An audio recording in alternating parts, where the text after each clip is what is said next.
Before the video begins, I just want to let you guys know that you can now use code Clark for 10% off nothing. So if that deal interests you, definitely be sure to go check that out. You may not know this about me, but I'm actually a pretty big Deltarune fan. I'm actually a pretty big Toby Fox fan in general. I remember playing Undertale back in 2016 when I was around maybe 10 or 11 and just being super in love with the game. With Deltarune, the interest wasn't all there when Chapter 1 came out because it was just very bare bones and everyone thought it was Undertale 2 at the time. It's Kara!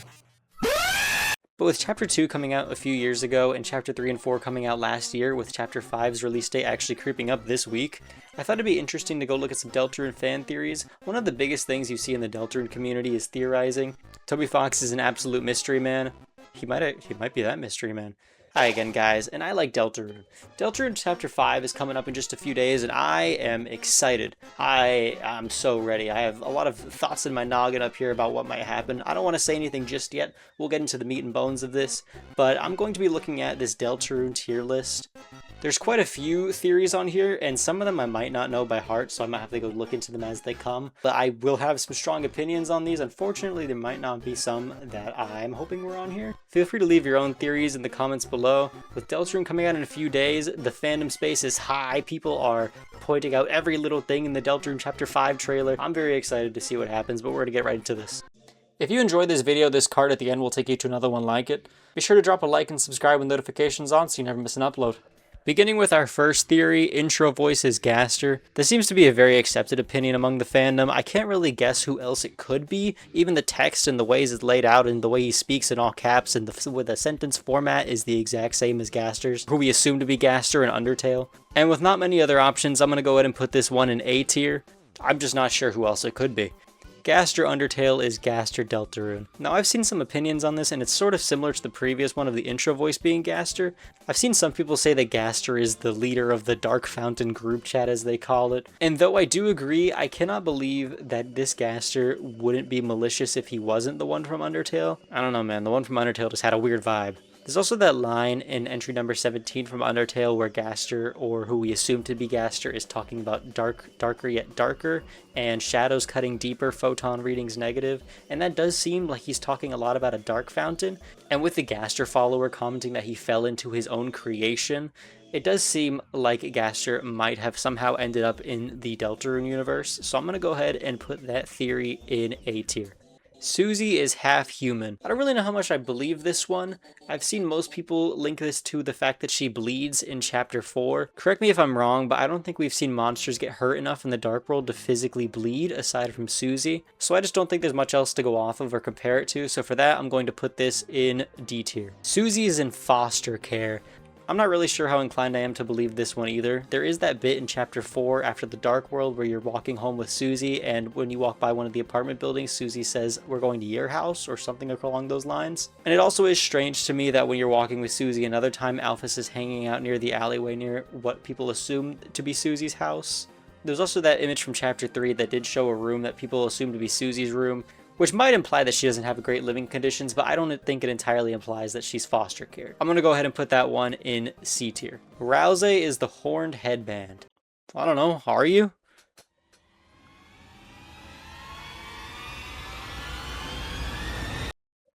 Yeah, I honestly don't think Ralsei could be anything else but this. I've seen some people say that he might be a green crayon or something, or even like a Goat Simulator gift card. But I think that Ralsei would actually be something that holds a lot of value to Chris as a person, and the fact that they're living with a bunch of monsters, the horned headband being an object that makes them feel more like a monster and more that they fit in, seems like a pretty perfect object for Ralsei, a character that feels like he doesn't fit in. So for this, I'm going to go ahead and put it in B tier. Now the reason I put this in B tier is probably because of this next theory. Ralsei is Chris's OC. I do feel like Ralsei is a character that might have been created by Chris, maybe as a monster Sona of sorts. Maybe a character they created when they were younger to fit in more with their family. I don't know, there's something peculiar about Ralsei's lore that hasn't really gotten a precise answer yet, and I'm really hoping that Chapter 5 goes into more Ralsei lore, because a lot of people have been asking for it. I'm going to go ahead and put this in the B tier as well, just because I feel like these two theories are pretty neck and neck to each other. I think either has a good chance of being possible. Ralsei is connected to Gaster. Now, if you had asked me my opinion on this before Chapter 3 and 4's release, I likely would have said yes. There was a lot of suspicion on Ralsei when Chapter 1 and 2 came out, just because he was such a strange character, very obviously hiding some things. But I think that Chapter 4 confirms that as much as Ralsei may know, he does have good intentions, and I don't think he'd be connected to someone who we typically associate to be evil, like Gaster. So for that, I'm going to go ahead and put that one in D tier. Ralsei is evil. As we go through all the Ralsei theories here, I'm starting to think a lot more about him, and I think Ralsei being evil is just one of those theories that was shot dead after 3 and 4's release. It's like I said with the Gaster theory, Ralsei may know a lot, but it does seem that he doesn't have any bad intentions. When Susie confronts Ralsei in Chapter 4 about how much he's been hiding and how strange he's acting, Ralsei does open up a bit about how he does know how the story's going to end and how he does know the prophecy, and how he's just trying to stay ahead of them so that they don't have to find out. This seems more like it comes from a caring side more than a malicious or evil side. It just seems like he doesn't want Susie to see what may happen, just to protect her or otherwise, which doesn't make me think that he could be evil at all. So for that, I'm going to go ahead and put this theory in D tier now. I don't think it's entirely impossible, but I think that it might be just a little too late for that reveal. Sham will be the secret boss. As the chapters go on, I do get a little bit more suspicious of Sham. Part of me wants to believe the best in him because he's a cute little character, but the fact that he's just taking the shadow crystals from you, something that does make the darkners that take them insane, and forging them together into some mysterious object just doesn't sound right to me. But I do want to give Sham the benefit of the doubt just because he does seem good intentions so far, as he did lock Jevil away in Chapter 1. I think it could go either way though, and for that I'm going to put it in C tier. Gaster gives shadow crystals. I really don't think that Gaster is the one giving out the shadow crystals. I think it might be Image Friend. He seems to be the big puppet master of Deltarune rather than Gaster. Gaster seems like sort of a background player at the moment in Deltarune, and I do think that Image Friend is going to be one of the big bads that we're going to face. With the children following the tale and the tale of hell being a thing in the prophecy, it does seem like Image Friend is going to be a lot more important to the overall narrative, and I think it makes sense for him to be giving the secret bosses these crystals that turn them insane. So for this theory, I'm going to go ahead and put it in D tier. With the Knight, it does seem a little bit more plausible than Gaster to me, but I do think that the Knight is just one of those characters that is a foot soldier, possibly just doing the bidding of Carol or Gaster or even Friend. I believe it a little bit more than the Gaster theory, but I just don't believe it's super likely. I've said for the last two that Friend giving out the shadow crystals seems like the most obvious option to me, so I'm going to go ahead and put that in A tier. Rules card is connected to Gaster. I actually watched a theory a few days ago on this, but I do believe that it just stops at the fact that Rules and Gaster have a similar face. I don't think there's much deeper connection there. I think Rules is just one of those silly background characters. And if I end up being wrong, I'm wrong, but that's where I stand right now with his character. He just seems too silly to be connected to Gaster at the moment, and I think a bait and switch like that just wouldn't be that interesting. So for that, I'm going to go ahead and put this one in D tier as well. Universal Mother Theory. This is one I just had to look up, and I actually found it pretty interesting. The premise of the theory revolves around Queen from Chapter 2 in the way that she treats the Lightners that come into the Dark World. I think it shines most in the way that Queen treats Noelle, in the way that she sets her up to be this strong force, to be the one that opens the Dark Fountain in the Dark World and causes the roaring. To me, it seems like she has big expectations for her, and I do think that might be reflective of Carol. I don't know, I just feel like I can definitely see some parallels here. That's actually one of the theories I recommend you go check out. There's a lot more depth than I covered there, and I think it is pretty interesting. And for that, I'm going to go ahead and put Universal Mother Theory in B tier. Chest theory is one of those theories that I feel like was pretty much shot dead with Chapter 3 and 4. You don't see much discussion around it anymore, and I think most people just collectively agree to take the L on that one. So I want to put chest theory in D tier. Here we have two theories covering the angel's identity in the prophecy, the player and Noelle. I think the player is more likely personally to be the angel than Noelle. The fact that we banish the angel's heaven seems more like an allegory for taking the soul out of Chris or doing something with the soul rather than anything to do with Noelle. But there was also that imagery from Chapter 2 of Noelle being literally crucified by Queen, so I think there could be something there, and I think it honestly goes both ways. So I'm going to go ahead and put Player Angel in B tier and Player Noelle in C tier. Entry number 17 being a Dark World is one I talked about earlier, and I do believe that that one is pretty accurate. With Gaster's wording in Entry 17, it does seem like he's talking about a Dark World with shadows cutting deeper and the darkness growing. It just does seem like something that would be happening in Deltarune's Dark Worlds. So I'm going to go ahead and put that one in A tier. TV time game is Dragon Blazers. I do feel like Tenna being Chris's home TV would have definitely taken inspiration from their childhood game to play in his game, Legend of Tenna. And I think that's a fun, harmless theory, so I'm going to go ahead and put that one in A tier. It's sort of the same situation for me with Raise Up Your Bat being a song by Des. With our current idea of Dessa's character, the lyrics just do seem like something that she would write, so I'm going to go ahead and put that one in A tier as well. If you notice that some of these theories are being put in the never heard of or unsure category, it is most likely just because I have nothing to say about them or I just genuinely have never heard of them. But I'm curious what you guys think about them. If you have something to say in the comments about them, I'm curious to learn more. Oh, we've got the night theories. You want to go ahead and tell me who it is, Ralsei? No? Our options for the night are Des, Carol, Rudy, Azriel, and Papyrus. I do think most of these are up for debate, and there's a lot of discussion recently about who the knight may be. I'm going to go ahead and say that I'm not a big Azriel knight believer. I believe that Azriel is just a truthful character who is in college. If he's the character that we know from Undertale, I don't think that he'd have any malicious intentions, especially him being complacent, putting his own mother in danger, and possibly his father in Chapter 5. Then again, we don't really know if the knight is mind-controlled or how their brain works at all, so then again, we could have a good reason for that, but me personally, I just don't see it happening. So I'm going to go ahead and put Azriel Knight in C tier. Papyrus Knight, as cool as it would be, and as much as I love some Papyrus content, it's not him, man.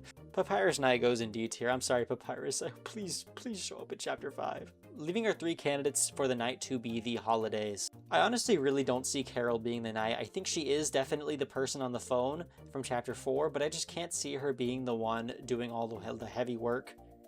There is definitely room there, but I'm going to go ahead and put that one in C tier. Now you may be wondering why I haven't taken Rudy Knight out yet. I saw this pretty compelling theory about Rudy being the knight the other day, and that has honestly kind of changed my opinion from being around here to somewhere up here. I will leave the link in the description to that theory if you find it interesting, but I do think that Rudy Knight is a bigger candidate than Carol, so I'm going to go ahead and put him in B tier. However, Des Knight is probably the most likely out of all of them. I don't think that Toby Fox is the type to purposefully try and subvert people's expectations, and even though Des Knight is now the most obvious idea of who the knight's identity may be, I still think that it is the most likely to happen just because it makes sense from a storytelling standpoint. Des Knight will be our first S tier. Father Alvin is in the Knight group chat. I just don't believe it. Father Alvin just seems to be very much a side character. I think the most attention he will get in the game was from Chapter 4 with his connection to Gerson. And that being said, I just don't think he's malicious enough or enough of an upfront character to be part of the Knight group chat. So Father Alvin will go into D tier. Gaster being in the Knight group chat is obvious to me. I feel like that is one of the most obvious things. I feel like if Gaster does have any role in this game, he wouldn't just be an observer. I feel like he has to have some direct connection with Deltarune, so this is going to go into A tier. Dark worlds being shaped by their creators is one that I'm a little bit iffy on. There was that bit in Chapter 4 where Susie made a dark world and it was noticeably different. As much as I want to say this is a red herring by Toby Fox to throw us off on who makes these dark worlds, I think that there could be some hint there that they are shaped by their creators. And so this theory goes into C tier for me. Followed up by Susie being colorblind, this also goes into C tier for me because I feel like it's on the same line that the dark worlds are made by their creators. If that is true, Susie having an off-color dark world would make sense. Here we have some theories about the prophecy, it being the weird route, the prophecy being somebody dying, or betrayal. The prophecy being the weird route seems the least likely to me. I've seen some good support on that theory, and I am a little bit intrigued by it, but I just think it's the least likely out of the 3 options, so I'm going to go ahead and put that one in D tier. I think somebody dying in the prophecy is definitely like the most viable option here. It does seem like Susie is reacting to some kind of betrayal, or somebody having to die like in a self-sacrificing way, and I think both of these theories are pretty neck and neck for that. So the final prophecy being somebody dying theory and the betrayal theory will both go into A tier for me, with the betrayal being just a little bit lower in my opinion. Chapter 5's Dark World being in Asgore's flower shop seems all but confirmed for me now. Chapter 5 very obviously shows flower imagery. You see Toby Fox coming out with a flower on his head. You see these flower-themed bosses, and this beautiful pink and gold themed field, which does perfectly line up with what Gerson said in Chapter 4. And for that theory is going to go in S tier for me. We have a few days to find out. Chapter 5 having multiple Dark Worlds is something I haven't actually heard of before, but now that I've seen it, I am kind of thinking about it. The fact that the festival is happening in Chapter 5, I feel like there definitely could be something there, but I feel like Chapter 5 is going to just be one of those more fun lore-based chapters. Chapter 5 Flowey reference. It would be so good. It'd be so good. But I don't think it's gonna happen. I think there might be characters that are very similar to Flowey, but I just feel like copying and pasting a character from Undertale or having a very similar character just might not be the direction that Toby's gonna go in. I feel like he may hit towards Flowey, but I just don't think that there's going to be a character directly referencing him. It feels a little too simple for me, but I am going to put some merit in this theory and put it in B tier. Chapter 5, Curdly. This is going in S tier. Asgore will die. I feel like Asgore's death won't be a big point in the story, and I think it is plausible, but I just don't think it is very likely. Asgore to me seems like a character that still has a lot of lore waiting for him, and that he has something big to prove to everybody, and him dying before he gets to do that might happen, but I just don't see it happening. This is going to go in D tier for me. Woody Theory is one of those theories that I've been a big fan of for the past couple of years, and I really do hope that there is some credit to it, even if just a side little NPC that might be a cowboy, or some side character that may be like a red herring, just a fan service. Please, Toby Fox, I love Woody Theory. Woody Theory is going in S tier. Rudy's death is something that I have seen fan animations of and a lot of discussion on. I think if he isn't the knight, then it is very likely that he could die, and I think that might be a spark for something bigger to happen in the story, like some fans have theorized. But with not much clarification on the severeness of his illness, it's hard to say for sure, so I think Rudy's death theory is probably going to go in D tier for me for now. That might change after this next chapter though. Me as the player possessing the vessel is one of those theories that I think it might actually just happen. You do see in Chapter 3 in the S-Rank route that we seem to sort of possess the Chris character momentarily, and you can actually walk around and control it on screen, which kind of seems to freak out Chris. And I think that's showing that the soul can actually take control over other things might actually be a big plot point that might happen in the future. I think it might be limited to the weird route or maybe a secret boss route, but we might have to just see where that goes. Possessing the vessel theory will go in B tier for me. Here we have multiple options of characters that might end up being their own individual bosses. I'm going to group these by which ones I think are going to be most likely, starting with Chris. I think Chris, speaking on the last theory that we talked about the vessel, might actually end up being a character that we end up fighting ourselves, sort of as a confronting yourself kind of way. Chris being a boss will go into A tier for me. Susie being a boss also is one of those theories that goes into A tier for me. In Chapter 3 and 4, Susie stated her frustration with people that don't really tell the whole deal, and I think that does apply to Chris in a way. The fact that Chris is almost a puppet in a way, and a lot of their actions around Susie have never been real or genuine. Or maybe some of them have. It does seem like Chris and Susie have a genuine connection outside of the soul. So that leaves that theory in A tier for me. Ralsei being a boss is just one of those things that I don't really believe as much as the other two. Ralsei does seem like a character that is more knowledgeable than he lets on. He constantly pulls Chris off to the side to talk to specifically Chris and not us. There are some strange bits about Ralsei, but I don't think that he's going to be one of those characters we end up fighting. This goes in D tier for me. Gaster being a boss is one of those things that I really want, but I just don't know how likely it is to happen, so that's going to go into A tier for me. Currently, Deltarune's narrative seems to be more image friend-centered, and I think a Gaster secret boss, as cool as it would be, it'd be cool, but I just don't think it's going to happen anytime soon, at least. Green Gaster, it's funny, A tier. Sans Undertale being Sans Deltarune is one of those theories that I think is just true. There's a lot of interesting things about Sans. The fact that in his genocide fight he specifically states that he misses some place that isn't the surface. It seems like he's definitely maybe talking about the Deltarune world. This goes into A tier for me. 6-7 theory. I believe this one is connected to the Green Gaster theory, and I did find a genuinely pretty good video on it. It's gonna go in the same boat as Green Gaster. Friend being the final secret boss is just something I feel like I can't really predict. Nobody expected the Knight to be the secret boss of Chapter 3, so I feel like Image Friend could honestly come out in Chapter 5, and a lot of people would be shocked that he's coming out so early. But at the same time, if he is the main villain to confront of Deltarune, I could see him showing up later in Chapter 6 or 7. And I see it going either way. Friend being the secret boss goes right smack in B tier for me. Toriel is homophobic. Papyrus will be important. Please! It's going in S tier. Des being human is one of those theories that I could see happening. You see a lot of people talk about how Des and Chris were very close specifically, and I think that that may be because of their human connection, but I also just think they could be close in general. It does seem like Chris looks up a lot to Des in a way, and I think for that I'm going to go ahead and put this one right in the middle. I think it could go either way. Friend being responsible for Des's disappearance feels very accurate to me. Friend being responsible for Des's disappearance just seems like a given to me. I really can't see it going any other way unless you believe in Asgore car truck theory. I don't know. I feel like it's more likely than Asgore just getting super drunk and hitting her with his truck. This goes into A tier for me. Actually, I'm going to go ahead and put it in S tier. Root's theory is one of those ones that I just can't explain fully in this video, but I will leave it linked in the description. I definitely recommend checking it out. I think it is one of the most compelling Deltarune theories I've watched, and I found myself being very convinced after I finished it.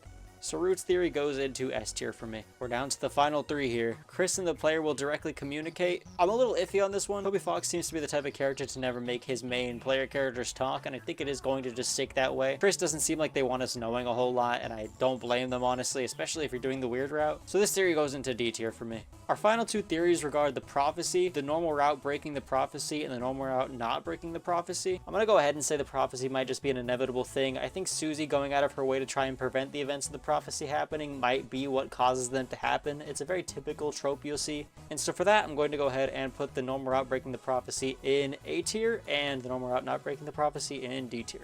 And with that, that completes our tier list. I'm very excited to see how Deltarune Chapter 5 goes, and I think I may be completely wrong here, but I'm open to discussion in the comments. There was a lot to go through here, and I'm very curious to see what you guys think, so leave a comment about what you think may happen in Deltarune Chapter 5. We'll see how wrong or right we may be. That end card here should pop up soon to take you to another video like this one. I want to say again, thank you guys so much for the support. I've been Clarp, and Deltarune tomorrow.